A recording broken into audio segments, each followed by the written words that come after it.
থই থই পানিতে ভাসছে চারদিক। কয়েকদিনের টানা ভারী বর্ষণে জার্মানির দক্ষিণ পশ্চিমাঞ্চলে দেখা দিয়েছে ভয়াবহ বন্যা। সবচেয়ে বেশি ক্ষতিগ্রস্ত সারল্যান্ড শহরে পানিতে তলিয়ে গেছে ঘরবাড়ি, সড়ক ভেঙে পড়েছে যোগাযোগ ব্যবস্থা, চরমভাবে ব্যাহত জনজীবন।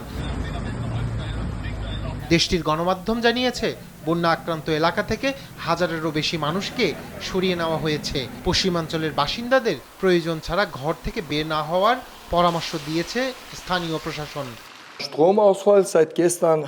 কিছু বুঝে ওঠার আগেই বানের জলে সব ভাসিয়ে নিয়ে গেছে। ঘরবাড়ি পানিতে ডুবে যাওয়ায় মাথা গোঁজার ঠাইটুকুও অবশিষ্ট নেই।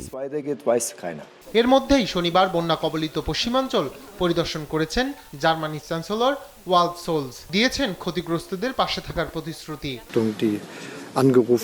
এটি স্মরণকালের ভয়াবহ বন্যা। এই ভয়াবহ পরিস্থিতিতে আমাদের প্রধান কাজ দ্রুততার সাথে বন্যা কবলিতদের পাশে দাঁড়ানো। ইতিমধ্যে কাজ শুরুর নির্দেশ দিয়েছি। বন্যায় বিপর্যস্ত আরেক ইউরোপীয় দেশ ফ্রান্স। কয়েকদিনের টানা বৃষ্টিতে তলিয়ে গেছে দেশটির পশ্চিমাঞ্চলের কয়েকটি শহর, বন্ধ হয়ে গেছে যোগাযোগ ব্যবস্থা। বন্যার পানি বাড়তে থাকায় জরুরি অবস্থা জারি করা হয়েছে। এদিকে চীনের দক্ষিণাঞ্চলীয় প্রদেশ গুয়াংজুতে ভারী বৃষ্টিপাত অব্যাহত থাকায় দেখা দিয়েছে বন্যা। সেখান থেকে সরিয়ে নেওয়া হয়েছে 1 লাখেরও বেশি মানুষকে। বৃষ্টি অব্যাহত থাকায় সর্বোচ্চ সতর্কতা জারি করেছে কর্তৃপক্ষ। এদিকে ভারী বর্ষণে আবার বিপর্যয়ে আফগানিস্তান।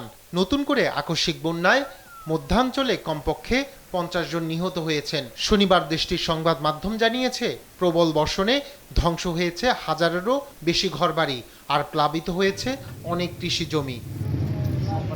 রায়হান কবির শুভ্র, নিউজ ডেস্ক, দেশ টিভি।